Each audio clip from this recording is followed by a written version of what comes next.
think the film points out, in some respects, that we aren't teaching history to our children. And I guess there's a saying that if you don't pay attention to history, you're gonna repeat it. And I do think, because, and I'm gonna bring his name up, and I don't know why it was brought up in that article, but when people see hordes of people influenced by some person who is a very great orator, that person may, but Hitler wasn't a good person, let's put it that way. And because I'm old enough to have known what was going on, and this film pointed that out, and I don't think a lot of people knew that there was an economic problem worldwide at that time. Hitler promised the German people what they wanted to hear. And also it bothers me that he knew enough to influence the youth, which is exactly what's happening now. Young people are influenced by their elders, and now we have the media influencing. And when the parents only show their children one side, how do you expect the children to show another? Right. And what makes this country so great is that people should have the opportunity to express their opinion. I don't think the documentary is going to lead anyone to react in a certain way, but react in a certain way is probably to look for more information. This film has been criticized by several interfaith groups and religious groups, coalitions, Muslims, Christians, and Jews. And this movie was distributed at a strategic time just prior to the election season. We filed complaints with the Federal Election Committee and the IRS that this movie was sent out by people who were pro-Republican to try to scare people about our President-elect Barack Hussein Obama because of his so-called ties with Muslims, be it through his lineage, his middle name, and etc. So this group, Clarion Fund, who sent this out. Matter of fact, Julian Malveaux, who's a preeminent African-American academic, just wrote a piece about this film and its tactics to scare.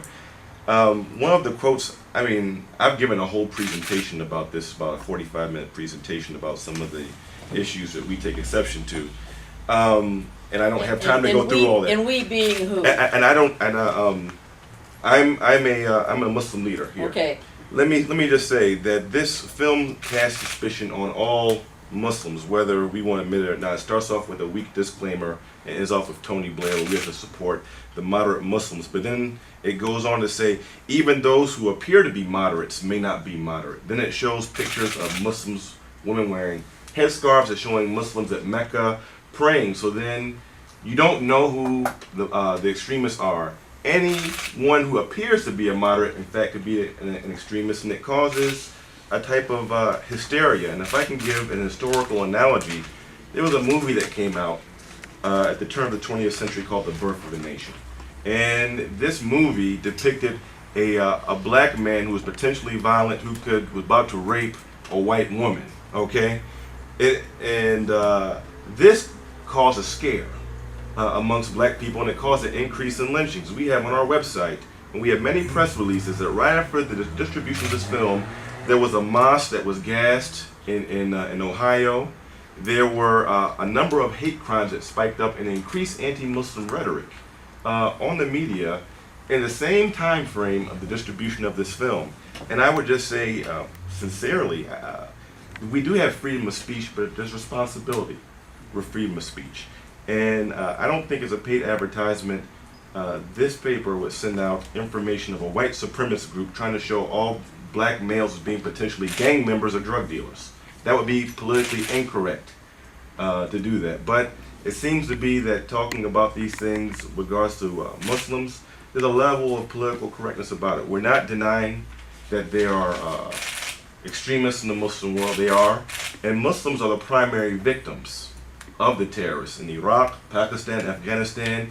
We're the ones being killed. It's not the radicals' war against the West, and that Jews or Christians are the primary beneficiaries of the torture and the murder.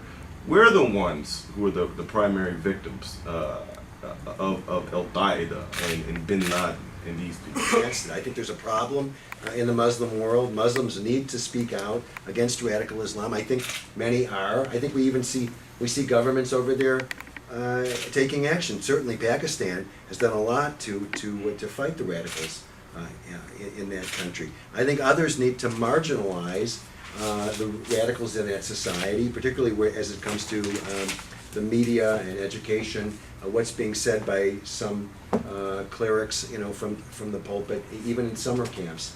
And I think, there is this issue of what's being taught to the next generation. But I don't see that as a controversy. I think that there's a lot of unanimity in America and in many other countries against terrorism and radicalism. This film, in my opinion, presented one side. But just as there are radical Islamic terrorists, we've got radical Christian terrorists right here in this country, and they have been in Oakland County, and it's that goofy minister out of Topeka who comes and protests at military funerals and does other stuff. Now, maybe they're not going around and shooting up our neighborhoods, but they're still, in my opinion, a terrorist group. And just the same way, you're going to find there are Jewish terrorist group. They don't operate here, but they're operating in the Middle East.